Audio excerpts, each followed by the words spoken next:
রাজ্যের মুখ্যমন্ত্রী মমতা বন্দ্যোপাধ্যায়ের উদ্যোগে পুরসুরা ১ নম্বর পঞ্চায়েতের চলছে দুয়ারে সরকার।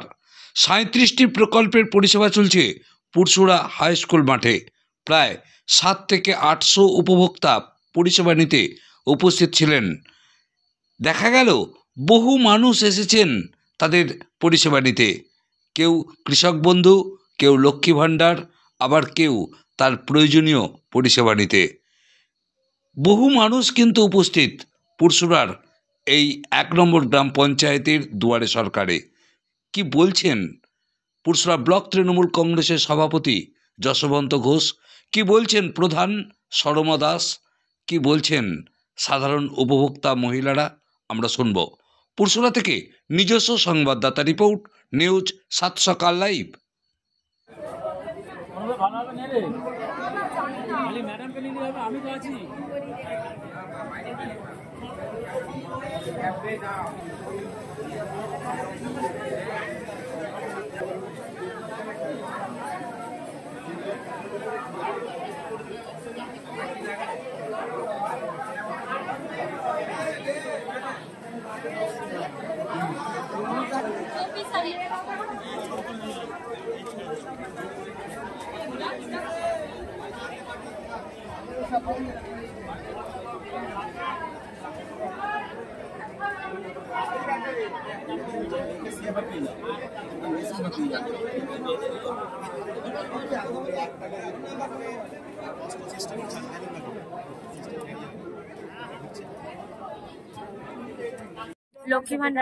লক্ষ্মীর ভান্ডার, আপনি কি এর আগে লক্ষ্মীর ভান্ডার পাননি? না, এই প্রথম অ্যাপ্লাই করেছিলেন? না, এই বয়স তখন আপনার বয়স হয়নি? না, বয়স হতে আমি প্রথম এসেছি। এই যে রাজ্যের মুখ্যমন্ত্রী মমতা বন্দ্যোপাধ্যায় লক্ষ্মীর ভান্ডার থেকে শুরু করে প্রায় ৩৭টা প্রকল্প দুয়ারে সরকারের মাধ্যমে চালু করেছেন, কি বলবেন এটা নিয়ে?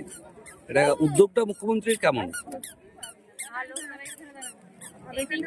কি নাম আপনার? অনন্যা মান্না। হ্যাঁ, অনন্যা মান্না, বাড়ি পুরসুরা। লাইনে দাঁড়িয়ে আছেন লক্ষ্মীর ভান্ডারের জন্য। লক্ষ্মীর ভান্ডার আগে পাননি? না। কেন, কোনো সমস্যা হয়েছিল নাকি? না, পাওয়া হয়নি, জমা দিয়েছিলাম, পাওয়া হয়নি। না, আজকে তো লক্ষ্মীর ভান্ডার দীর্ঘ কয়েক বছর ধরে দেওয়া চলছে। অ্যাপ্লাই করেছিলেন? হ্যাঁ, করেছিলাম। পাননি? আবার এসছেন অ্যাপ্লাই করবেন? এই যে রাজ্যের মুখ্যমন্ত্রী মমতা বন্দ্যোপাধ্যায়ের যে উদ্যোগ দুয়ারে সরকার, যে কারণে লক্ষ্মীর ভান্ডার থেকে শুরু করে সমস্ত কিছু প্রায় ৩৭টা প্রকল্প মানুষ পাচ্ছেন সুযোগ, এটাকে কি বলবেন? মানুষ উপকৃত হচ্ছে তো? হচ্ছেন উপকৃত? কি নাম আপনার? কোথা থেকে আসছেন? এখন বাংলার মুখ্যমন্ত্রী মমতা বন্দ্যোপাধ্যায় দুয়ারে সরকার এই কারণেই করেছে, মানুষকে যাতে বিডিও অফিসে না যেতে হয়, যার জন্যে প্রতিটা পঞ্চায়েতে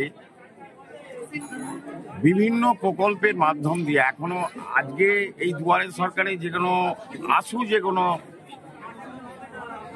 মানুষের যে পরিষেবাটায় অসুবিধে হচ্ছে, প্রায় ১৬ থেকে ১৭টা ৩৭টা প্রকল্পের মাধ্যমে মানুষ এই দুয়ারে সরকারে এসে উপস্থিত হচ্ছে এবং তারা তাদের সুবিধে অসুবিধে এবং পঞ্চায়েতের যে ১ নম্বর আজকে গ্রাম পঞ্চায়েতের এই দুয়ারে সরকার চলছে, পঞ্চায়েতের প্রধান, উপপ্রধান, সঞ্চালক, মেম্বার যারা সকলেই আছে আমি দেখতে পাচ্ছি। এবং মানুষের এটা তো প্রত্যেক ৩ মাস অন্তরই দুয়ারে সরকার চলছে। এখনো যে সমস্ত প্রকল্প কোনো মানুষ পায়নি, তার জন্য তারা নিজেরা এসে সেই কাজে তারা রেজিস্ট্রেশনের মাধ্যম দিয়ে তারা ফর্ম ফিল আপ করে জমা দিচ্ছে, যাতে এই সুফলটা, সরকারের সুফলটা যাতে প্রত্যেকটা মানুষ পায়। আমাদের এখানে পুরো ৩৭টা প্রকল্পের যে আমাদের টেবিল করে দেওয়া আছে, আমাদের প্রত্যেকটা মানুষ আসছে, পরিষেবা নিচ্ছে। আমরা এই সহযোগিতায় আমরা পুরসুরা ১ নম্বর গ্রাম পঞ্চায়েতে আমরা করাচ্ছি। প্রত্যেকজন আমরা সদস্য সকলে মিলে আমরা এই পরিষেবা দিচ্ছি সকলকে। মানুষের কোনো অসুবিধা হয়নি। মানুষ যার জন্য যেটা চাইতে আসছে সেটাই তারা পরিষেবা নিয়ে যাচ্ছে।